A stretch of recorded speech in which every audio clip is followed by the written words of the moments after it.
السلام علیکم ورحمۃ اللہ وبرکاتہ۔ کیا حال ہے سب کا؟ الحمد للہ، نحمده ونصلی علی رسولہ الکریم، اما بعد فاعوذ باللہ من الشیطان الرجیم، بسم اللہ الرحمن الرحیم، رب اشرح لی صدری ویسر لی امری واحلل عقدۃ من لسانی یفقہوا قولی۔ پیج نمبر 221، گناہ، قلب اور نفس مطمئنہ، 5ویں پیسج پر ہیں۔ 5ویں سے ہم نے کرنا، لیکن 4تھے سے شروع کروں کیونکہ ذرا پیچھے سے کنیکٹڈ ہو۔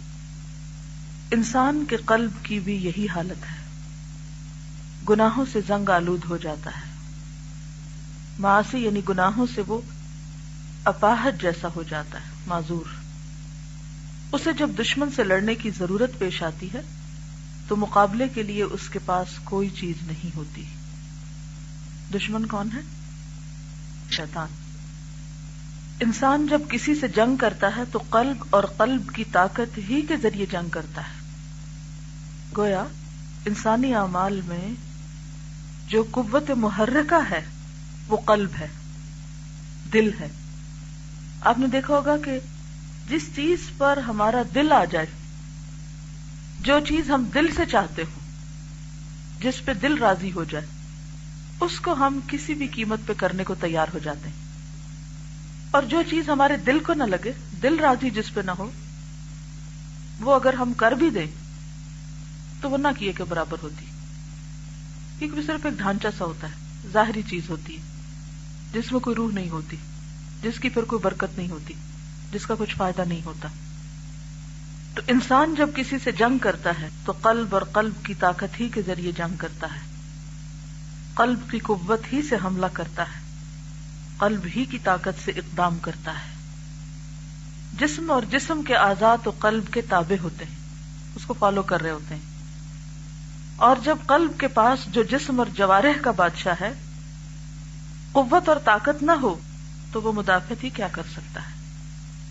اگر کوئی فوج کتنی ہی اچھی کیوں نہ ہو، لیکن اس کا لیڈر اگر نکما ہے تو کیا کرے گی وہ فوج؟ سرنڈر کر دے گی، ہتھیار ڈال دے گی۔ اور کیسے کر سکتا ہے؟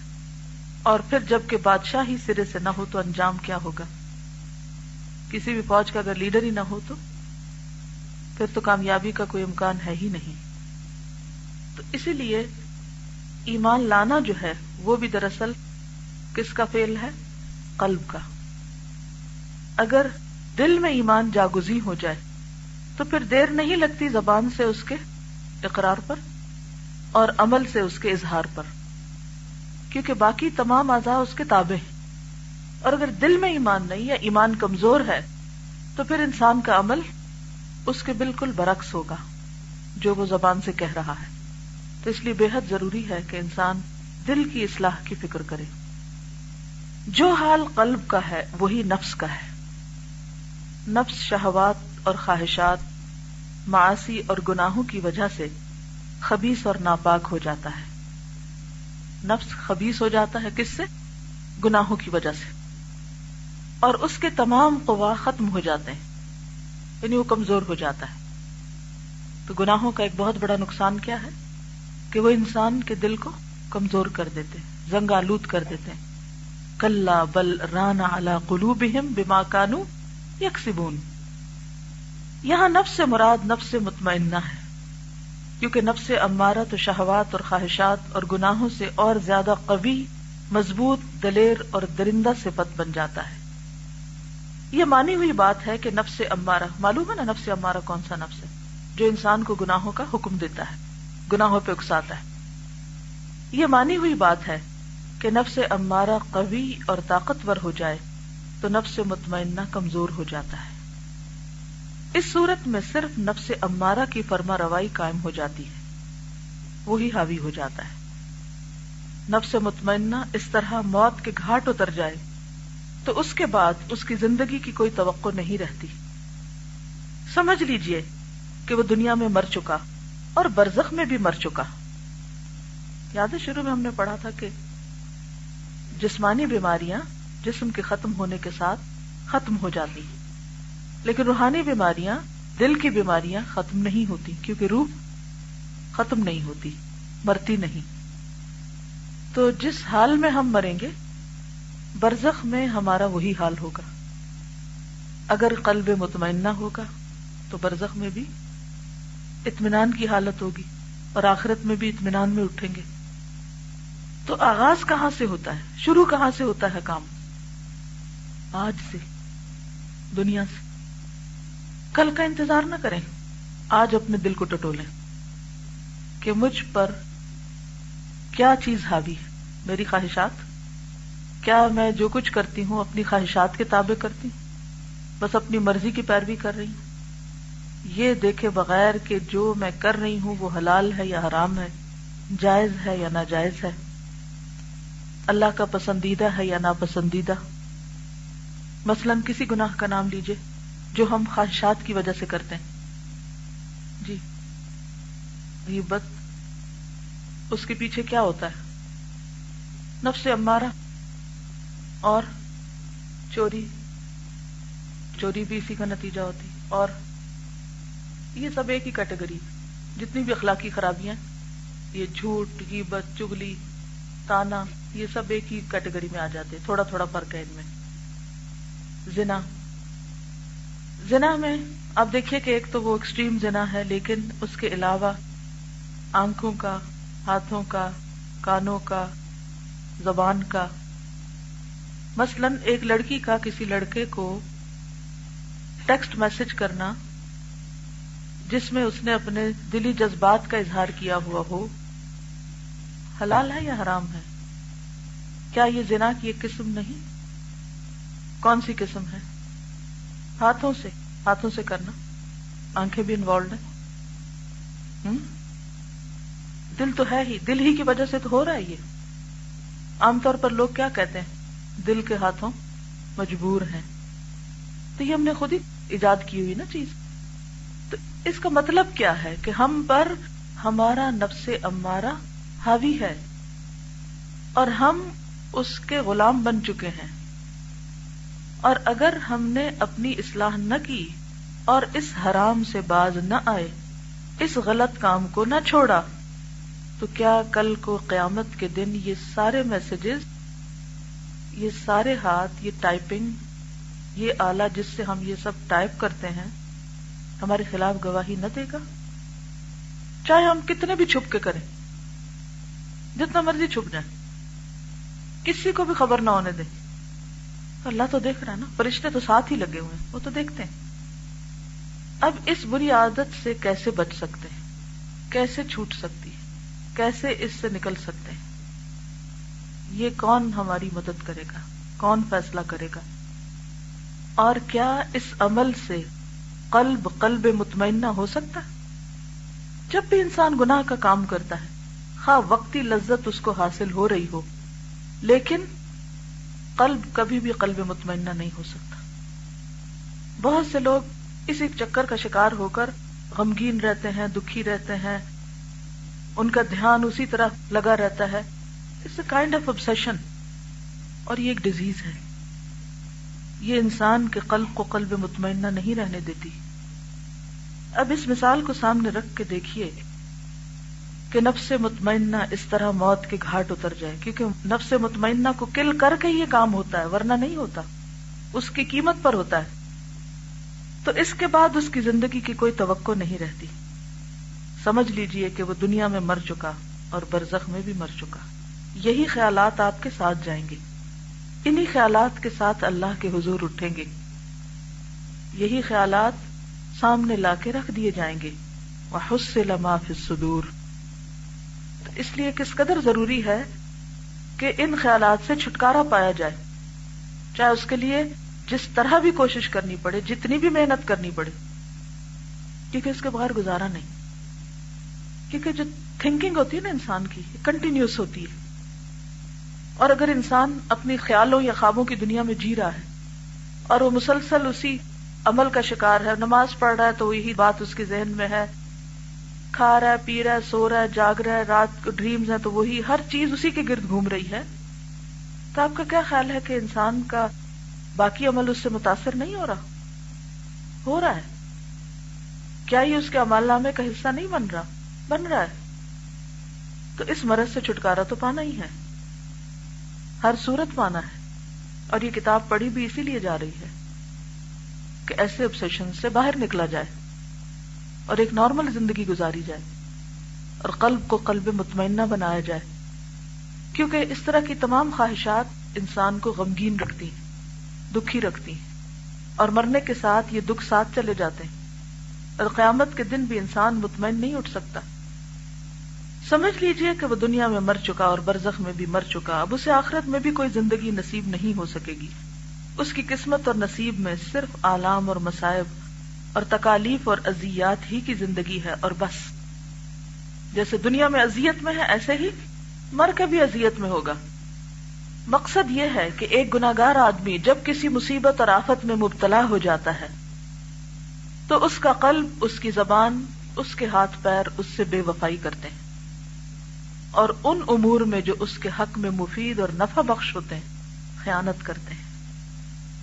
یعنی ان گناہوں کی وجہ سے انسان اپنی باقی صلاحیتوں، باقی اعضاء سے بھرپور کام نہیں لے سکتا. توکل علی اللہ سے اس کا قلب گریز کرتا ہے، یعنی توکل نہیں کرتا، اللہ تعالیٰ کی طرف رجوع کرنے سے بھاگتا ہے. کسی طرح اسے جمعیت خاطر حاصل نہیں ہوتی، یعنی کسی چیز پر انسان فوکس کر ہی نہیں سکتا. یہ کتنا بڑا خسارہ اور کتنا بڑا نقصان ہے، سوچئے. نہ نماز میں فوکس، نہ پڑھنے میں، نہ سبق میں، یعنی کوئی دنیا کا کام ایسا نہیں کہ جس میں انسان کو یہ نقصان نہ اٹھانا پڑے. وہ بارگاہ الہی میں تضرع اور زاری نہیں کر سکتا، اس کے حضور جو تذلل اور انکسار چاہیے نہیں کر سکتا. ذکر الہی میں اس کی زبان اس کی موافقت سے گریز کرتی ہے، اور اگر وہ زبان سے اللہ کو یاد بھی کر لیتا ہے تو قلب کی جمعیت مفقود ہوتی ہے. یعنی اگر زبان سے سبحان اللہ سبحان اللہ سبحان اللہ کہہ بھی رہا ہے تو دل ساتھ کوئی نہیں دے رہا، دل کے اندر وہ اطمینان یا وہ لذت نہیں ہے سبحان اللہ کہنے کی، اللہ کی محبت کی. قلب اور زبان یکسو نہیں ہوتے کہ ذکر لسانی قلب پر اثر انداز ہو، اور وہ کلمہ جو اس کے ذکر اور ورد میں زبان پر جاری ہوتا ہے اس میں بھی قلب اور زبان یکسو نہیں ہوتے، بلکہ زبان ذکر الہی یا دعا میں مصروف ہوتی ہے تو اس کا قلب یکسر اس سے غافل اور بے خبر ہوتا ہے، کیونکہ قلب کہیں اور لگا ہوا ہوتا ہے، اس کی مشغولیت کہیں اور ہوتی ہے. کہاں ہوتی؟ جو بھی وہ غلط کام کر رہا ہے دھیان وہاں اٹکا ہوا ہوتا ہے اور اس سے ادھر ادھر بھٹکتا رہتا ہے. اعضاء اور جوارح کے ذریعے اگر وہ قلب کی اعانت کرنا چاہتا ہے کہ اس کی مصیبتیں دور ہوں تو قلب اس کی اطاعت نہیں کرتا. اس قسم کی تمام باتیں معاصی اور گناہوں کی وجہ سے پیدا ہوتی ہیں. اس کی تمثیل یعنی مثال یوں سمجھیے کہ ایک بادشاہ ہے جس کے پاس بہت بڑا لشکر ہے. اس لشکر سے وہ دشمنوں کی پوری طرح مدافعت کر سکتا ہے، لیکن اس نے اسے بیکار کر رکھا ہے. خوراک، پوشاک اور لشکر کی دوسری ضروریات پوری نہ کر کے اس نے اسے کمزور بنا رکھا ہے. اور عین اس وقت جب دشمن حملہ آور ہوتا ہے اس لشکر سے وہ دشمن کی مدافعت چاہتا ہے. بتائیے یہ کمزور لشکر کس طرح دشمن کی مدافعت کرے گا؟ یعنی کسی ملک کے پاس بہت بڑی آرمی ہے لیکن وہ حکومت اس آرمی کی ضروریات پوری نہیں کرتی. جب وقت آئے گا لڑنے کا تو وہ لڑنے والے کیا کریں گے؟ حق ادا نہیں کریں گے تو نقصان لازم ہے. یہ تو معاصی اور گناہوں کا ایک پہلو ہے، لیکن اس سے زیادہ خوفناک، درد انگیز، تلخ ترین ایک اور پہلو ہے، اور وہ یہ ہے کہ انسان جب اس دنیا سے رخصت ہو کر بارگاہ الہی کی طرف جانے کی تیاری کرتا ہے اور حالت نزا اس پہ طاری ہوتی، ہم سب پہ ہونی ہے، یہ کوئی نہیں. سوچئے اس وقت کو، کس وقت کو؟ موت کے وقت کو. یاد کیجیے اگر آپ نے کسی کو مرتے وقت دیکھا ہو اور اپنے آپ کو اس بستر پہ ڈال لیں تو اس کا قلب اور زبان دونوں اس سے بے وفائی کرتے ہیں. بسا اوقات اس کی زبان پر کلمہ شہادت تک جاری نہیں ہوتا. اور کلمے کے بارے میں کیا آتا ہے کہ جس کا آخری کلام لا الہ الا اللہ ہوگا جنت میں داخل ہوگا وہ شخص. لیکن اگر دنیا میں زبان کچھ اور گا رہی ہے، کچھ اور کر رہی ہے، اور دل بھی کسی اور چیز میں مشغول ہے تو مرتے وقت کہاں سے اللہ یاد آ جائے گا اگر اب دل سے یاد نہیں کیا اس کو. اس کا مشاہدہ اکثر لوگ کر چکے ہیں. بعض لوگوں کو نزع کی حالت میں کہا گیا لا الہ الا اللہ کہو، ان کی زبان سے نکلا مجھ میں یہ کہنے کی قدرت نہیں، میں نہیں کہہ سکتا. کسی سے کہا گیا کہو لا الہ الا اللہ تو اس کے منہ سے نکلا شاہ اور رخ تم سے بازی لے گیا. شاہ اور رخ شطرنج کے دو مہروں کے نام ہیں. کہنے والا شطرنج کھیلنے کا عادی تھا. نزع کے وقت کلمہ شہادت کی تلقین کی گئی تو اس کے منہ سے بجائے کلمہ شہادت کے شاہ اور رخ کے نام جاری ہو گئے. ابھی آپ دیکھیے کہ کئی لوگوں کو خواب میں بولنے کی عادت ہوتی ہے نا. ہو سکتا ہے آپ کے گھر میں آپ کے آس پاس کوئی شخص ہو جو رات کو بولتا ہو. عام طور پر لوگ کیا بولتے ہیں رات کو؟ جو دن میں باتیں کرتے یا جو چیز ان کے دماغ پہ حاوی ہوتی. بعض لوگ بے ہوشی میں باتیں کرتے ہیں، بخار زیادہ ہو جائے بے ہوش ہو جاتے ہیں تو اس وقت بولنے لگتے ہیں، بڑبڑانے لگتے ہیں. کیا بول رہے ہوتے ہیں وہ؟ وہی جو ان کے دماغ میں کانشیس یا سب کانشیس میں چھایا ہوا ہوتا ہے. بعض اوقات کانشیس اور بعض اوقات سب کانشیس. بعض چیزیں اس بری طرح دل کو لگی ہوئی ہوتی ہیں کہ ان کو دبا بھی دیا جائے تو وہ انسان نیند اور بے ہوشی کی حالت میں وہ نیچے سے اٹھ کے اوپر آ جاتی ہیں اور وہ زبان پہ بھی آ جاتی ہیں اور دوسروں کو پتہ چل جاتا ہے، راز کھل جاتے ہیں انسانوں کے. ہپنوٹائز کرنے کے بارے میں آپ نے پڑھا ہوگا کہ بعض اوقات سائیکیٹرسٹ اس ذریعے سے علاج بھی کرتے ہیں کہ وہ مریض کو ایک طرح سے اس کو مصنوعی نیند سلا دیتے ہیں. ٹھیک ہے، کیا کرتے ہیں؟ مصنوعی نیند سلا دیتے ہیں اور پھر اس سے باتیں کر کے اس سے بہت کچھ اگلواتے ہیں اور مریض بولنے لگتا ہے، اس کو کچھ امیجن کرواتے ہیں. اور اس کا مقصد کیا ہوتا ہے کہ وہ باتیں جو مریض کے دل کے خانوں میں کہیں اندر چھپی ہوئی ہیں وہ باہر نکل آئیں اور ان کو نکال کر ان کی اصلاح کی جائے اور کہا جائے کہ نہیں، مثلا اگر مریض یہ کہے کہ مجھے فلاں تنگ کرتا ہے تو ڈاکٹر اس سے کہے نہیں فلاں تمہیں کچھ نہیں کہے گا، تم اس سے مت ڈرو، وغیرہ وغیرہ. کئی طریقے ہو سکتے ہیں. تو بات یہ ہے کہ جو کچھ ہم دیکھتے ہیں، جو کچھ ہم سنتے ہیں، اس کے پرنٹس ہمارے دماغ کے خانوں میں محفوظ ہو جاتے ہیں. دنیا کی کوئی قوت اور طاقت ان کو مٹا نہیں سکتی. بورڈ پہ لکھا ہوا تو آپ وائپ آف کر دیتے ہیں، لیکن دل پہ لکھا ہوا، دماغ میں لکھا ہوا وہ نہیں مٹتا. اس لیے بہت ضروری ہے کہ بچوں کو بھی بچپن میں ٹیلی ویژن کے ذریعے بیبی سٹنگ نہ کرائی جائے. بہت سی مائیں خود آزاد ہونے کے لیے بچوں کو کوئی بھی کارٹون لگا کے دے دیتی اور خود قرآن کا سبق یاد کرتی. حیرت ہوتی ہے مجھے کہ یہ کیا ہو رہا ہے. بچوں کے دین کی قیمت پہ خود دین سیکھا جا رہا ہے. یہ کیا، یہ کیسی بے شعوری. یہ الگ بات ہے کہ بچے جب بڑے ہو جائیں تو پھر وہ اپنی بہت سی مرضیاں کرنے لگتے ہیں، لیکن جب تک وہ ہمارے ہاتھ میں، ہمارے کنٹرول میں، ہم تو انہیں پوائزن نہ کریں، ہم تو نہ زہر دیں ان کو، کیونکہ جو کچھ وہ دیکھتے ہیں وہ اندر جا رہا ہے، کسی نہ کسی خانے میں جمع ہو رہا ہے اور وہ کسی نہ کسی وقت اٹھتا ہے. یہ الگ بات ہے کہ انسان کے آنسو، انسان کی آہیں، توبہ استغفار ان چیزوں کو مٹا دیتی ہے. لیکن جیسے کمپیوٹر کی اسکرین پر آپ مینیو بار میں دیکھتے ہیں نا کہ کوئی ونڈوز ایکٹیو ہوتی ہے اور کوئی ان ایکٹیو ہوتی ہے، تو جب تک آپ کانشیس میں کوئی کام کر رہے تھے تو وہ ایکٹیو ہے، تو کسی وقت بھی آپ نے کلک کیا تو سارا کچھ کھل جائے گا سامنے. کسی سے کہا گیا کہو لا الہ الا اللہ تو اس کی زبان پر یہ شعر جاری ہو گیا، یا رب قائلۃ یوما وقد تعبت این الطریق الی حمام من جاب. اے وہ کہ ایک دن تکان سے چور چور تھی اور کہہ رہی تھی کہ حمام منجاب کا راستہ کدھر ہے، اور یہ شعر پڑھتے ہوئے اس نے جان دے دی. یہ اس دور کے گانے ہیں، آج کے گانے بھی لوگوں کے دل و دماغ پہ چھائے ہوتے ہیں.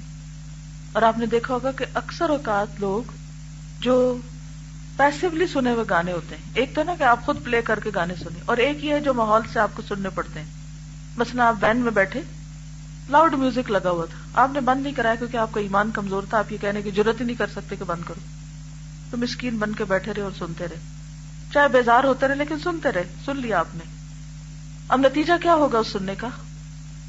جب آپ گھر پہنچیں گے تو تھوڑی دیر کے بعد کیا ہوگا؟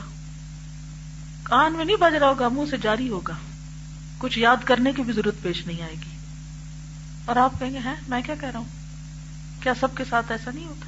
میرے ساتھ تو یہ بہت دفعہ ہو چکا ہے کہ جو سنا پھر سوچے سمجھے بغیر اس کو دہرانا بھی شروع کیا. ضروری نہیں کہ جان بوجھ کے سنا اور جان بوجھ کے اس کو رٹا اور یاد کیا اور پھر. تو اسی طرح انسان جو کچھ بھی سنتا ہے، جو کچھ ماحول میں دیکھتا ہے چاروں طرف، وہ کسی نہ کسی طرح اس پر اثر انداز ہوتا ہے. اور اگر انسان کوشش کے ذریعے اس کو ریپلیس نہ کرے، اس کی ری فارمیٹنگ نہ کرے، تو کیا ہوگا؟ وہ جو وائرس آ گیا ہے وہ ہر چیز کو کرپٹ کرتا ہے، ساری فائلوں کو کرپٹ کر دے گا، ہر چیز کو پیچھے چھوڑ دے گا. کسی سے کہا گیا لا الہ الا اللہ کہو، اس نے کہنا شروع کر دیا تا دھنا دھن، یعنی گانے کا ساز درست کرنے لگا. پھر کہنے لگا تم مجھے کیا تلقین کر رہے ہو؟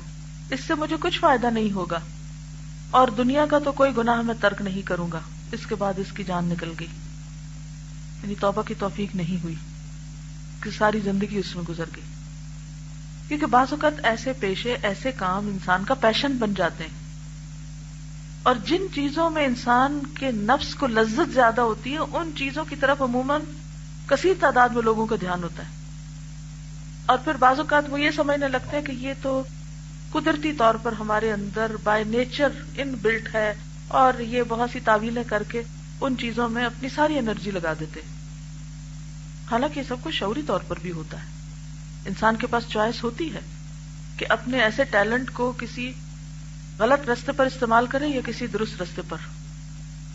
پچھلے دنوں ہندوستان کے مشہور میوزیشین، نام مسلمانوں والا تھا، ٹیلی ویژن پر اس کا انٹرویو آ رہا تھا تو اس کی رپورٹنگ تھی گئی. اس نے کہا کہ میں جب راستے میں چل رہا ہوتا ہوں تو بھی میرے ہاتھ کچھ بجا رہے ہوتے ہیں، تو لوگ اکثر دیکھ کے مجھے دیوانہ سمجھتے ہیں، لیکن یہ کہ میں اپنی اسی دھن میں ہوتا ہوں. راہ چلتے ہوئے بھی میرے ہاتھ نہیں رکتے، دھنیں بجا رہا ہوتا ہوں. اور جب میرا بیٹا پیدا ہوا تو میں نے اس کے کان میں اذان نہیں دی، اپنا ساز بجایا. اب جیسے بھی ماحول میں اس شخص نے آنکھ کھولی اور جو بھی اس کی تربیت ہوئی، جو بھی اس نے کیا، ہو سکتا ہے کوئی نصیحت کرتا اس کو، اس کے پاس پہنچتا تو وہ کچھ اور کرتا، اپنی ساری قابلیت کو کہیں اور استعمال کرتا. لیکن بات یہ ہے کہ انسان کسی بھی چیز میں کمال کو جب ہی پہنچتا ہے، یا کسی بھی چیز کو جینا اور مرنا اس وقت ہی بناتا ہے جب وہ چیز اس کے اندر دیوانگی کی حد تک سما جاتی ہے. ایسے لوگوں کو کیوں نہیں ڈر لگتا کہ کوئی ہمیں مجنون کہے گا، لیکن ہمیں اللہ کی بات کرتے ہوئے بہت جلدی ڈر لگنے لگتا ہے کہ ہمیں مجنون کہے، کیونکہ وہ چیزیں ان کے دل میں اتری ہیں اور ہمارے دل میں اللہ کی یاد نہیں اتری. ہم نے اوپر تو اوڑھ لیا ہے سب کچھ، لیکن اندر نہیں اترا. اگر اندر اتر جائے تو کہیں بھی بات کرنے میں کوئی شرم نہ ہو اور کوئی بھی موقع نہ گنوائے، سب کچھ کہنا آسان ہو جائے اور پھر اس کا کرنا بھی آسان ہو جائے. تو ہم سب کو سوچنا چاہیے کہ ہمارے ہاتھ کہیں بیٹھے ہوئے بھی تو کہیں ٹیکسٹنگ نہیں کر رہے ہوتے. کئی لوگوں کو میں نے دیکھا ہے کہ وہ باتیں کرتے ہوئے بھی ان کے ایکشنز یوں ہوتے ہیں جیسے وہ ٹیکسٹ کر رہے ہیں. خصوصاً اگر آپ ینگسٹرز کو دیکھیں نا کہ جن کا ہر وقت ہاتھ کی بورڈ پہ چلتا ہے، یا تو باتیں کرتے ان کے ایکشن بھی ویسے ہی ہو جاتے ہیں، کیونکہ پوری obsession ہوتی ہے نا وہ ایک. تو یہی حال ہوتا ہے کسی بھی شخص کا کہ جس چیز کے ساتھ اس کو عشق کی حد تک لگاؤ ہو جاتا ہے، جو چیز اس کے ہوش و حواس پہ چھا جاتی ہے، پھر اس کے لہجے میں، اس کی باتوں میں، اس کی چال میں، اس کی نگاہوں میں، ہر چیز میں وہی چیز سما جاتی. اسی لیے وہ آتا ہے نا کہ المرء علی دین خلیلہ، انسان اپنے دوست کے دین پر ہوتا ہے. کیونکہ انسان جس سے محبت کرتا ہے یہ پھر ہو نہیں سکتا کہ اس کی سوچ سے متاثر نہ ہو، اس کے طریقوں سے متاثر نہ ہو، اس کے انداز سے متاثر نہ ہو. کبھی کانشیسلی اور کبھی انکانشیسلی وہی رنگ اس پہ چڑھ جاتا ہے. اور یہ اصل میں مطلوب ہے کہ کون سا رنگ ہم پہ چڑھے؟ صبغۃ اللہ، ومن احسن من اللہ صبغہ، تاکہ مرے تو مسلمان مرے.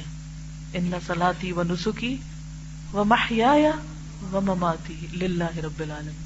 یہ صرف اس وقت ہوتا ہے موت اس وقت للہ رب العالمین ہوتی ہے جب حیات للہ رب العالمین ہوتی ہے. جب زندگی اللہ کے لیے ہوتی ہے تو موت بھی اللہ کے لیے ہوتی ہے. اور اگر زندگی کسی انسان کے لیے ہو یا کسی خاص پیشے یا کسی خاص مقصد کے لیے، صرف دنیاوی فائدوں کے لیے، تو پھر موت بھی اسی پہ آتی ہے انسان کی.